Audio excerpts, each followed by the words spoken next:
a double-sided justice. It's very unfair what's going on. Very unfair, but let's see how it all works out, folks. Let's see how it all works out. I hope you're going to be happy. I hope you're going to be happy because there are a lot of dishonest slime balls out there.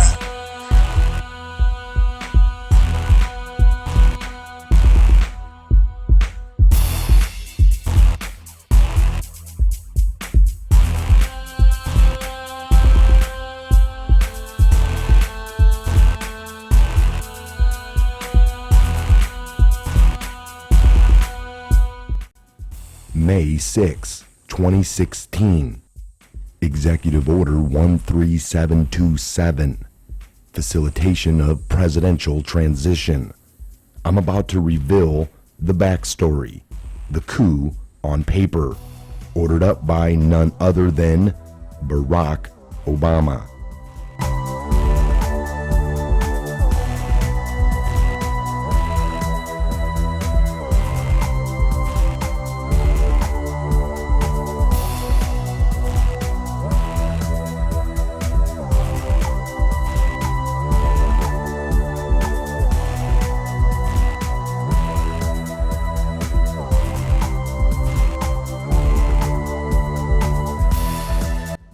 By the authority vested in me as president by the Constitution and the laws of the United States of America, including Section 7301 of Title V United States Code and the Presidential Transition Act of 1963 as amended, and to assist the presidential transition, it is hereby ordered as follows. Section 1. Policy.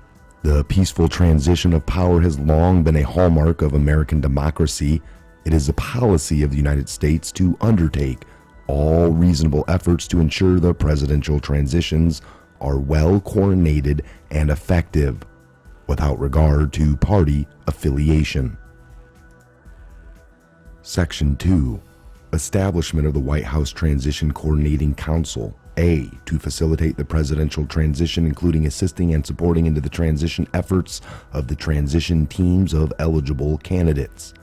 There is established a White House Transition Coordinating Council. B.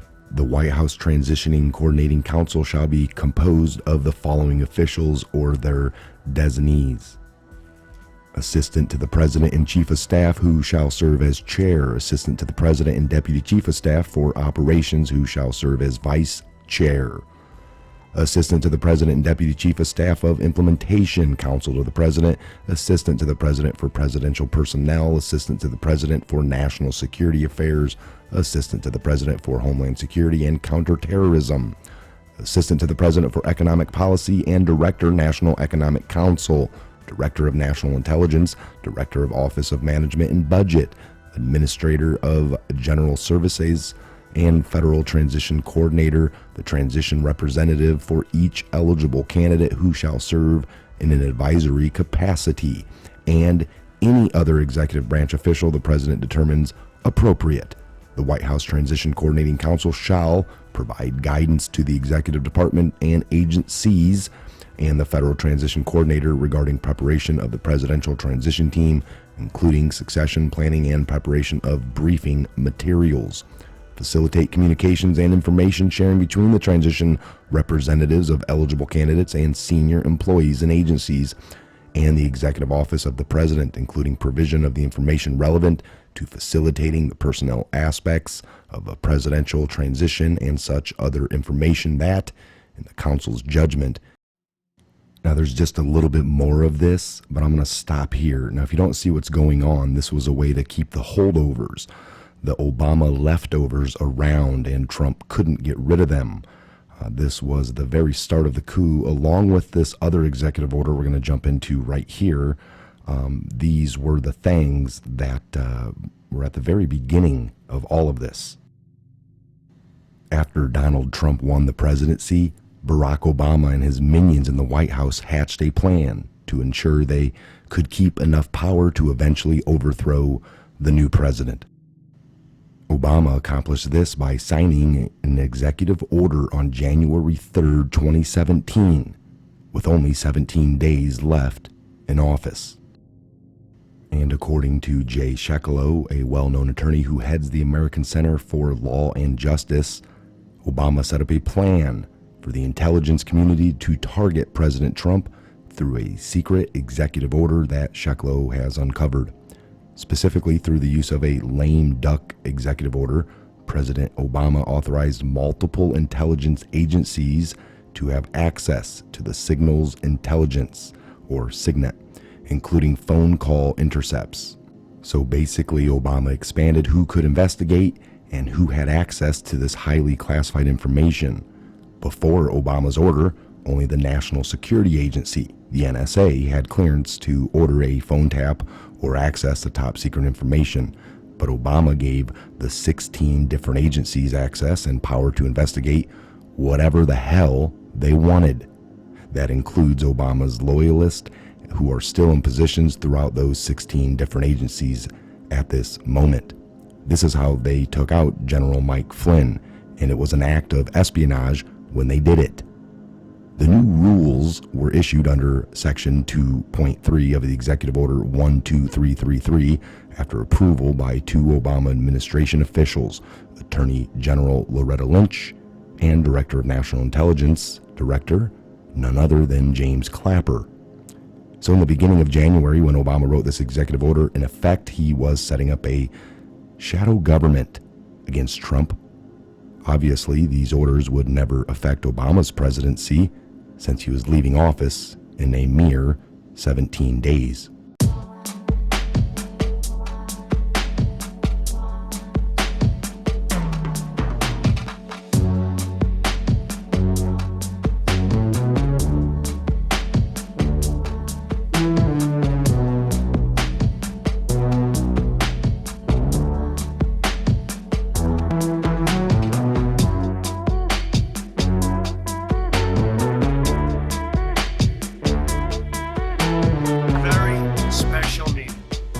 Because today, we are not merely transferring power from one administration to another, or from one party to another, but we are transferring power from Washington, D.C., and giving it back to you, the people.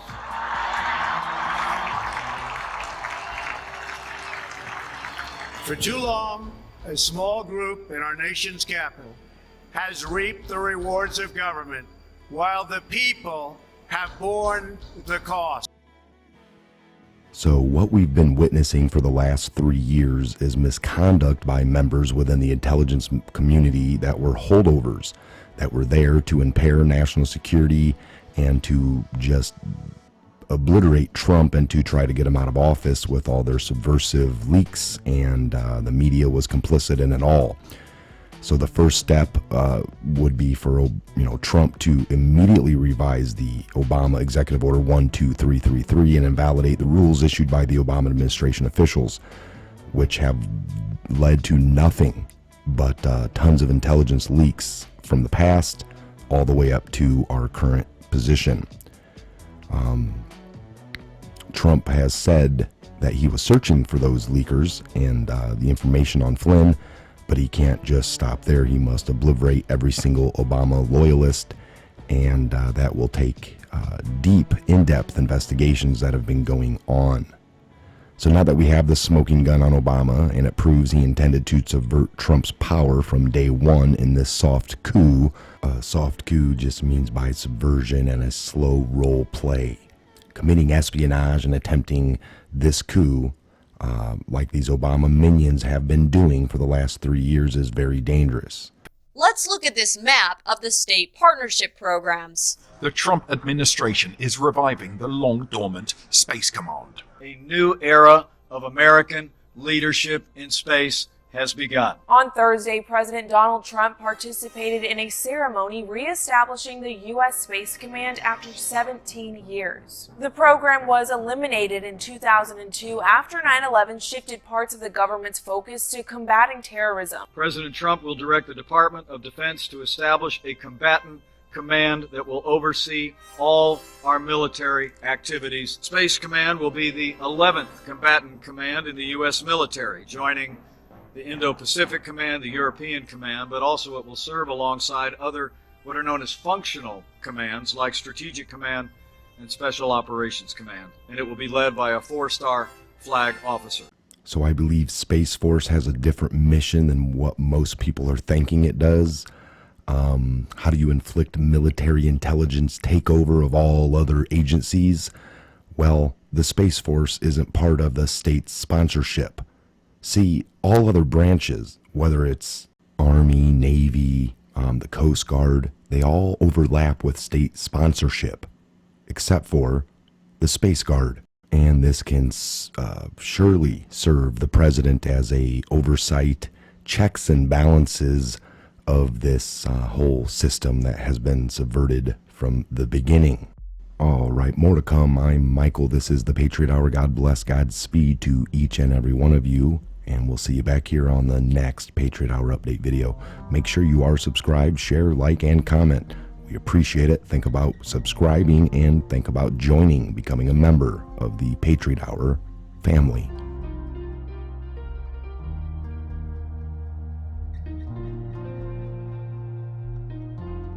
Hillary spent at least 3 times more than we did and lost.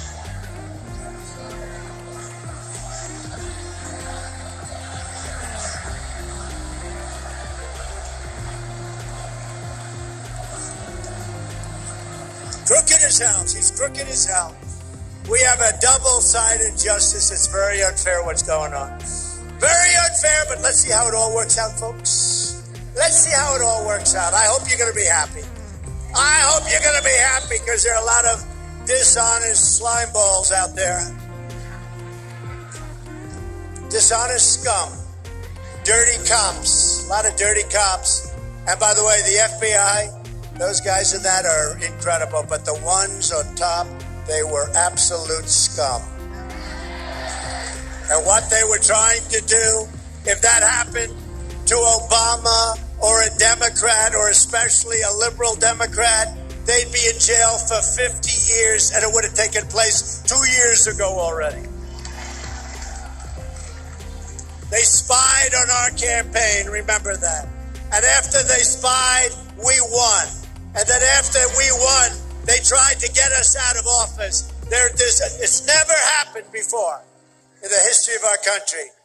And we can't let that happen. We can never, ever excuse it. We can never let them get away with that.